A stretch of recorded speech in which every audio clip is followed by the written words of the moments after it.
So the project or module that goes along with our lecture is to construct or advance the construction of our building. We're going to add windows, the spandrel and parapet. I'll explain those terms shortly. The mezzanine floor we'll place in. I'll explain that term. And we'll go ahead and, in the project, actually create these sections so you can see more of the detail that we're constructing. So let's take a few minutes and kind of discuss these terms. One that I wanted to, the overall idea here is to kind of relate what we draw to real world components, and the mezzanine is the first one. The idea of a mezzanine is a kind of an interstory space, a second floor within a large, what would normally be a one-story or one-floor space. Imagine a hotel lobby looking up to a mezzanine level where there may be other parties going on or activities. That's still not part of the rooms or the floors that are above that. So that idea of this kind of like partial second story in what would be normally a single story space with a really high ceiling is called a mezzanine. And when we place that mezzanine slab, we do that in a specific way. In the lab before this, we placed the steel that's going to support those slabs, and I made you drop them down 5 inches. And the reason to accommodate this slab that we're going to put above it. And this is just an illustration, another illustration of the technical look about how the corrugated decking is placed out and concrete fills it. In the next slide, I have a real world view of that. So here we have that corrugated metal work in the foreground here. You can see that it's stiff enough for somebody to stand on, so it has structure to it. This sand-like looking material is actually the concrete, and it's just been placed into position. Further back, you can see where they've already started to screed it and to finish it off. So there's 2 gentlemen there that are pulling a piece of lumber across that surface to create a smooth level surface. So eventually this will become just a concrete floor, very stiff and stable. This is just another technical drawing, a section drawing to that idea of this corrugated metal and a slab. This would be what it would look like. It's similar to what we're drawing, but this has more details about fasteners that go through it, kind of how the steel is connected together. And I use this to kind of point out the details that we're leaving out of our part of the project that you would be expected to do if you're working to the level of creating what would be considered construction documents. The next term I want to touch on is parapet. The parapet is the part of the roof that extends, of the wall assembly that extends past the roof.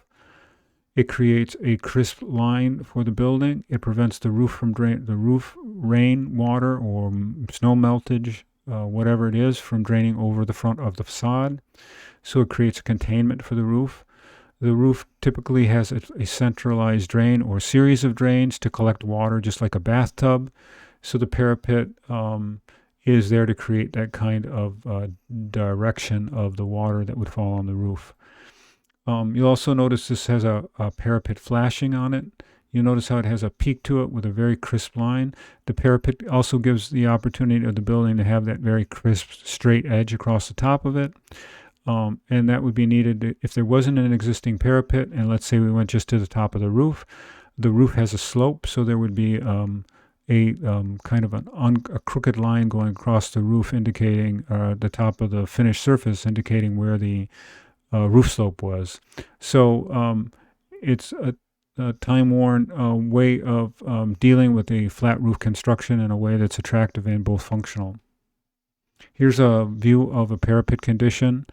We're standing on the roof. We're looking at it. It looks like this is a new installation. This is probably a new rubber membrane down. I see this piece of lumber here, which is probably how the membrane is going to be attached to that. It doesn't look like it's completed, or at least the flashing is not in place yet. But we can see the top coping flashing, and you can tell this is new because they still have some blue masking tape here. They probably put in some kind of a sealer between these, and they didn't want it to get onto the other material. So that's what a parapet looks like. And the next thing that's kind of in that same plane is the idea of a spandrel. A spandrel is a part of the wall section between what would be the ceiling and the floor. I call that a sandwich.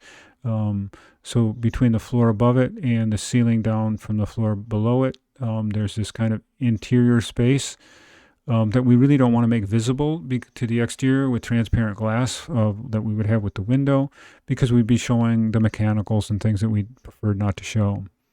So that's typically, the spandrel is an opaque element. It could have a glass face on it, but it would be like a painted glass face, not transparent. And because that's an opportunity now to not need glass, it's an opportunity to insulate and create higher building performance for the envelope of the building. So here's some examples of some spandrels. So here's our building spandrel, and then what it would look like on a more traditional building. And in the next slide, I have it. I've just picked up a graphic of a spandrel, a metal panel